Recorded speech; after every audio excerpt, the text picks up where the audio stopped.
V Mariboru je Ministrstvo za kmetijstvo, gozdarstvo in prehrano pripravilo mednarodno ministrsko konferenco o pomenu mladih kmetov za prihodnost kmetijstva. V Sloveniji je zelo majhen delež kmetovalcev, ki so se popolnoma sami brez predhodne dediščine odločili za kmetovanje. Kako pomembni so torej mladi kmetje? Najbolj pomembni so mladi kmetje, ker brez mladih kmetov ne bo prihodnosti kmetijstva.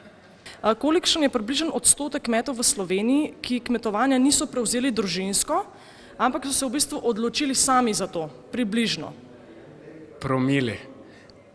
Od trenutno dobrih 800 prevzemnikov, ki smo jih imeli v tej periodi, je meni poznano, da je bilo takih newcomerjev okrog 10.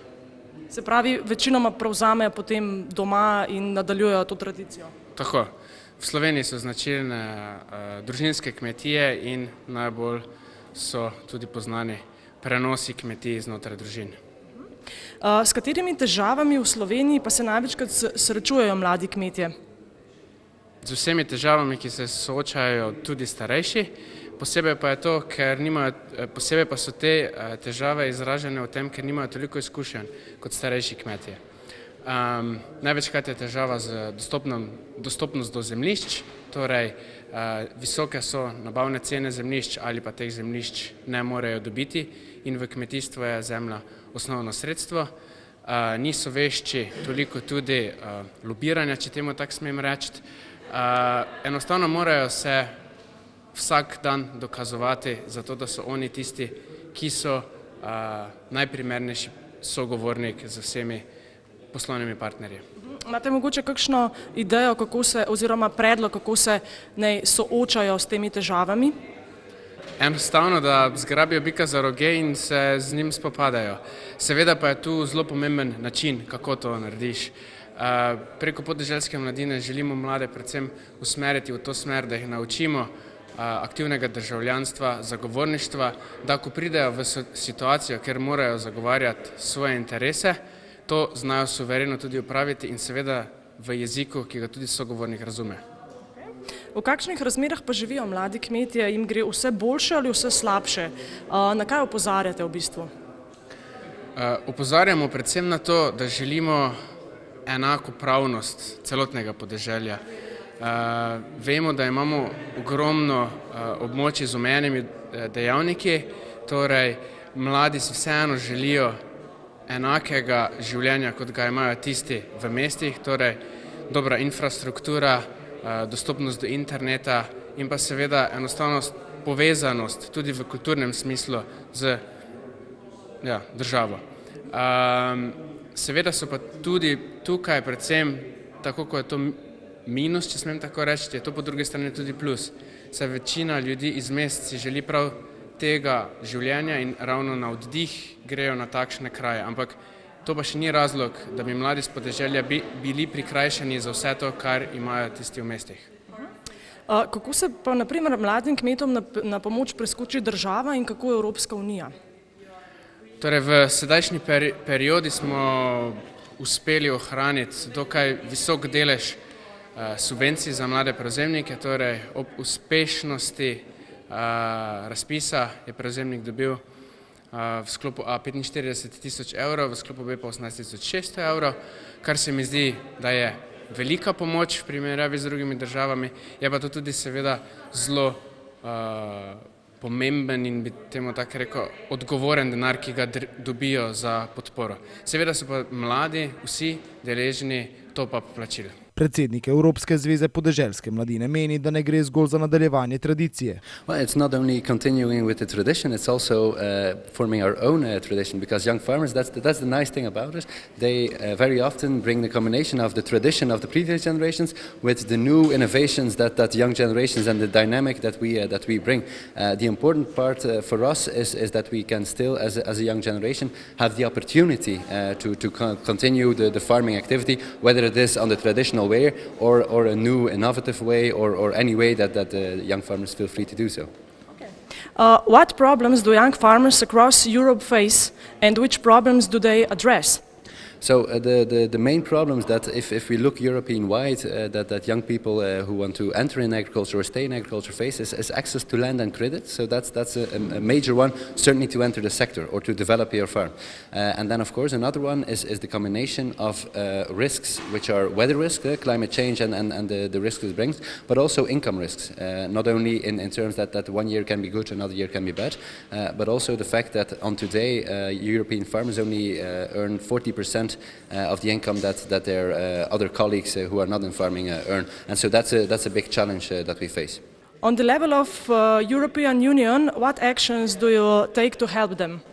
So we have the CAP, the Common Agricultural Policy, which has been installed already 60 years ago now, and so we are very happy to see that every reform we see more and more attention going to young farmers, but it is not enough. So a major thing that they have to tackle European-wide is making sure that young people who want to enter the sector are as fully supported as they deserve to be in their activities. So that is more focus on risk management again, because starting a farm today is a very risky business. It's also installation aid, making sure that young people who start also get grant to start their farm.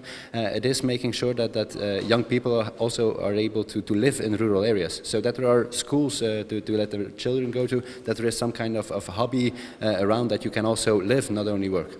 Beseda je tekla tudi v skupni kmetijski politiki po letu 2020. CEŽA je torej Evropski komitej mladih kmetov in danes gostimo njihovo delovno skupino.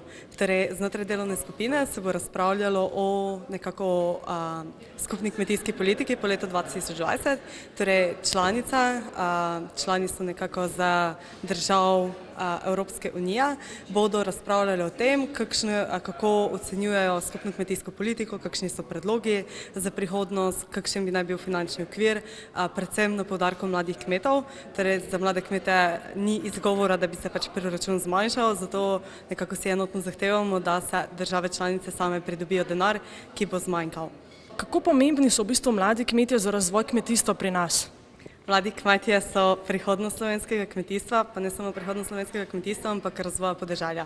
Zato je res ključno, da jim damo prioritetno vlogo, ne samo nekako, da jih imamo zraven, ampak da jih vključimo v vse te kreiranje politika in pa tudi potem nekako v delovanje politika. Ker mladi kmetje so tisti, ki nekako v praksi vidijo, kje prihaja do navzkrižij in potem imajo tudi predloge, kako to izboljšati. Zato je edino prav, da se jim prisluhne in da nekako te predloge, ki so neposredno uporabni, da se vključijo v kmetijsko politiko. Mladi kmetje morajo torej biti tisti, ki povejo, kaj si v prihodnosti želijo, ker bodo oni tisti, ki bodo kmetovali še desetletja. Zato je prav, da se napiše kmetijska politika skupaj z njimi. S katerimi težavami pa se v Sloveniji največkrat srečujejo mladi kmetje? Izzivov, s katerimi se mladi kmetje srečujejo, je res veliko. Kot prvo so vremenska tveganja, zdaj je močna suša, 2 leti je bila pozeba, torej nekako vreme je tisto, ki se mu je treba prilagajati in še to vedno ni zadostno. Potem nizke odkupne cene so glavni problem. Če bi bile cene take, da bi kmet lahko dostojno kmetoval, niti subvencija ne bi bila potrebna, vendar so cene res prenizke, da bi zadostili stroške, kaj šele, da bi nekako razlagali v razvoj kmetij. Potem so tu še dostop do kmetijskih zemljišč. Kmetijska zemljišča so zelo draga, v nekaterih predelih Slovenije je tudi zelo težko priti do njih. Tu so še vsa finančna tveganja, pogodbene obveznosti, torej niso vedno izpolnjevanje strani deležnikov tako, kot je dogovorjeno oziroma kot se pričakuje. Še vedno prihaja do izsiljevanj, kljub temu, da nekako to ni dovoljeno. Torej, izzivov je res ogromno. Upamo, da se bodo ti izzivi nekako omilili, da se bomo uspešno soočili z njimi. Eden izmed ključnih izzivov je tudi digitalizacija, torej nekako uvedba sodobnih tehnologij na kmetijah, potem prenos znanja, da res znanje, ki se kreira v institucijah, znanstvenih institucijah in pa ostalih inštitutih, da pride do kmeta, ki je neposreden uporabnik, ne pa da nekako opusti v zraku. Vse to so nekako ti instrumenti, ki nas lahko pripeljajo med države, ki imajo kmetijstvo zelo visoko razvito. V kakšnih razmerah pa živijo mladi kmetje in gre v bistvu vse boljše ali vse slabše? Na kaj opozarjate? Razmere, v katerih živijo mladi kmetje, to je zelo odvisno od posameznega primera. Ampak mladi kmetje so nekako tisti, ki imajo veliko več znanja, kot so ga imela prehodna generacija. Prehodna generacija uspešno predajajo tudi nekako te izkušnje na te mlade generacije. Torej to okolje, ki si ga mladi kmet sam ustvari, je uspešno. Čeprav pa okolje, ki ga nekako obdaja, je pa še vedno zelo tvegane. Že to, če pogledamo, da so odkupne cene oziroma da je to dohodkovno tveganje tako visoko, nam pove, da nekako nismo še na tem nivoju, da bi lahko rekli, da mladi kmet živi v ugodnih razmerah. Torej, dokler ne bo dobil pravičnega plačila za svoj dohodek, ki mu bo omogočal dostojno preživetje, ne bomo mogli reči, da je nekako okolje stimulativno. Dajte mi še povedati, kako pomemben je sejem Agra za kmetijstvo in za mlade kmete? Zelo veseli smo, da je letos glavna tema kmetijsko-živilskega sejma Agra mladi kmet, zato se zelo zahvaljujemo Pomurskemu sejmu, ki je prepoznal to priložnost, s katerim zelo dobro sodelujemo. Smo ustvarili program za mlade kmete, veliko aktivnosti, ki se jih lahko udeležijo. Torej veseli smo, da naš predsednik otvori kmetijsko-živilski sejem, kar pomeni, da vse prepoznava nekako pomembnost mladega kmeta. V nedeljo imamo posvet na temo precizno kmetijstvo, digitalizacija, skupaj z Fakulteto za kmetijstvo in biosistemske vede. Potem bomo nekako se vprašali, zakaj nimamo sodobnih digitalnih tehnologij na kmetijah, kako bi jih lahko pripeljali, in na predstavitev teh zaključkov smo povabili vse ključne deležnike, vse ključne ljudi z področja kmetijstva, tako da res pričakujemo, da pridejo in da slišijo tudi evropske poslance, ki bodo ta dan na sejmu, da pridejo in da slišijo, kaj je potrebno spremeniti oziroma storiti, da bomo lahko tudi mi imeli konkurenčno kmetijstvo. V ponedeljek pa imamo srečanje mladih strokovnjakov, torej vseh tistih, ki so stari nekako do dopolnjenega 40. leta in se ukvarjajo s področjem kmetijstva oziroma agroživilstva, so posredno oziroma neposredno povezani, da bomo skupaj ugotavljamo, da se te ljudje med seboj sploh ne poznajo, ne vejo, kdo kaj dela, ter res želimo, da nekako ta podporni sistem za mladega kmeta deluje brezhibno, zato smo jih povabili, da nekako skupaj ugotovimo, kako olajšati okolje mlademu kmetu in ravno to, da ugotovimo, da vzpostavimo takšno okolje, ki bo ugodno za mladega kmeta. Potem pa imamo še različne okrogle mize, ogromno aktivnosti za otroke, ker opažamo, da je potrebno otroke stimulirati k temu, da se začnejo nekako razmišljati o kmetijstvu, da se bodo pozneje odločali za prevzeme kmetij in pa seveda, da spoznajo, odkot pride hrana na naše krožnike. Tudi zato ne čudi, da bo letošnja Agra v veliki meri posvečena prav mladim kmetom.